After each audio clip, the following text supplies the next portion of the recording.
Ta Jesus sier at menneskjan av døma deg skal standa til svars fyrir hvert augagens år hun uttala.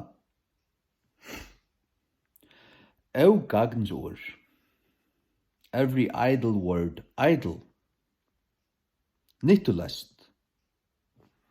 Tømt.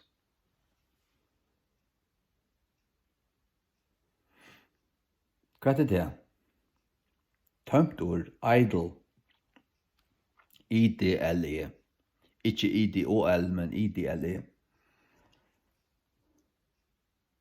Det ja, hva er det? Fafongt. Nyttulest.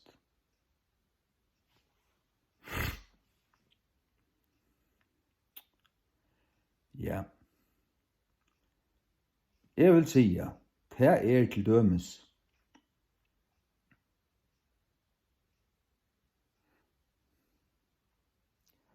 at jeg har sagt at hugsi jeg har vi hugsa om at det det. Hva det det her?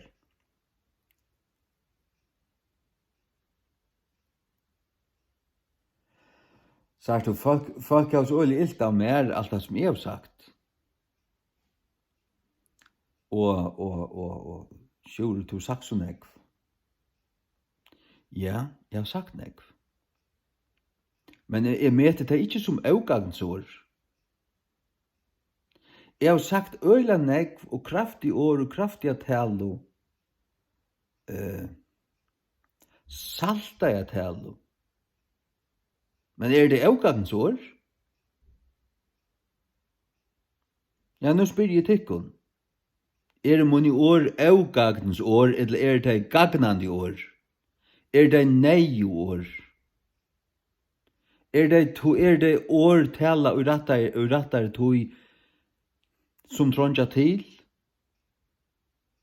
Det år som tid öll burde sagt, men ikke hava sagt?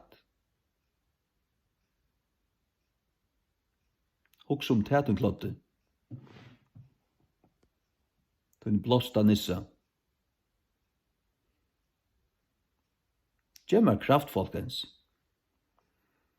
Prestaner og bispor og prætikomennir som standa fram og spela clown og leta vera ved sia. Og folk ikke void og bæra djeva dem fløttaskum. Det ikke augangsår. Torsen leta vera ved sia, leta vera ved at avværa syndaran. Les Esekiel 3:18 til klodde. Les Esekiel 3:18. Om ein værmann som let vera ved at avværa. Han vil blåa sin hånden. Blåa sin hånden. Jeg vil ikke blåa min hånden. Jeg har brukt grefflig år om grefflig ting. Jeg har kattla en speka for en speka. Og en devel for devel. Og fæna for fæna. Først ikke møyr etla minne. Og ta har vi ikke engang bannast. Jeg møter tar som jeg har kattla fæna for fænar. Virkelig. Hvorfor bruker du så greffelig ord? Det hatt ord som folk bruker annars til å bannast. Jeg bannast ikke. Spyr det som kjenner meg om og meg som bannast. Ikke øynsid at jeg gjør det. Men det kommer til at å Jesu navne vittløya alt folket vi står en gullkross og bætje og kallar seg Jesu Kristi tjenere og vittløya alt landet til helvetes. Det så kallet en fæna. Det ikke for nek sagt. Det ikke for nek sagt. Jeg kan garantere deg til at alt det som har kjent meg alt mitt liv bæra mer tann vittnesbord at jeg ikke en næver som bannest. Men ta Jesu ikke menn og i såkallet om Guds huset tala om alla boa samfellet og vi skulle tolerera allt og løyva öllum og allt finast ordan. Det skulle bare, det eneste synden at vi fordømer nekka og ikke tåla nekka. Vi skulle enda tåla satans kyrkjer. Da kallar jeg slukan mann fyrir ein helvetes hund. Og en fjana. Og en devil. Og en svikaprofet. Og en hel hund. Og hvert anna. Og jeg vet meg ikke av banna til å ha sagt det. Skiler du det her? Hvis du ikke skiler det, så skiler du ikke hvordan alvorlig støvan er. Han kallar seg Jesu Kristi prest. For det første så har Jesus unga prester. Han har ikke haft nekra prester nekrant i. Han vil prætika menn eller ikke. Tænare årsins. Og ta tås i altså hva Bibelen sier. Men lukka mykje hva tradisjon og hva kyrkjeratningar annars vil jeg kalla det. Stendur her, og all søknen skal sitte her og lurte og drekka satans likning hos jo Jesu navne. Det er ikke for nek å kalla en slukka mann for en helvetes hund. Og hva annet var det? Det er ikke for nek.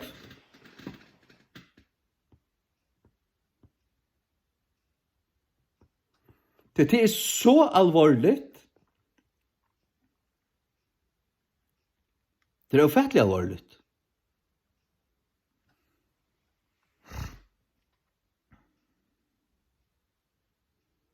Det er jo øvratvisestænerne som har ombrøtt seg til rattvisestænere og stillet seg opp og i Guds fylke og løya fylke til helvetes.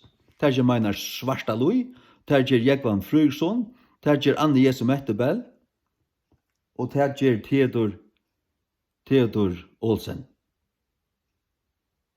Og Jesu navnet. Hvor jeg sier Theodor Olsen gjør det? Jo, tog til at jeg flångte Anne Jesu Mettebell av 2013, i januar måned. Og så skulle kringvarp ha en prest at mykje det hele, og at det er så avskilt og det var. Og kom Fingdor, Theodor Olsen. At tås her,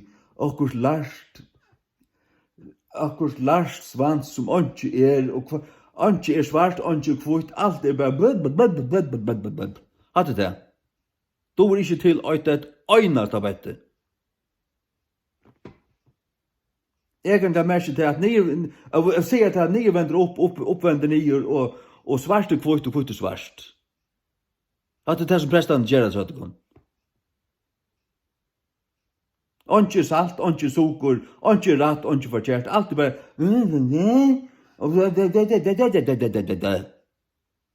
Og hadde tålet dit.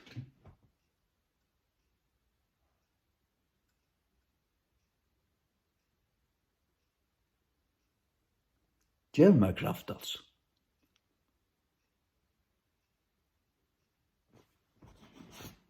Helvetes prester.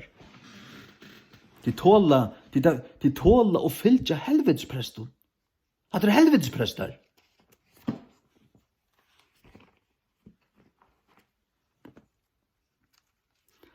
Og så får det så ilt av til, jeg skal kalla det helvetes prester. Jeg skjur er rævlig, når tid er rævlig. Det kan prester er helvetes prester, og til tåla tøyr, men at høyra med sier sallagan om det, da tåla det ikke.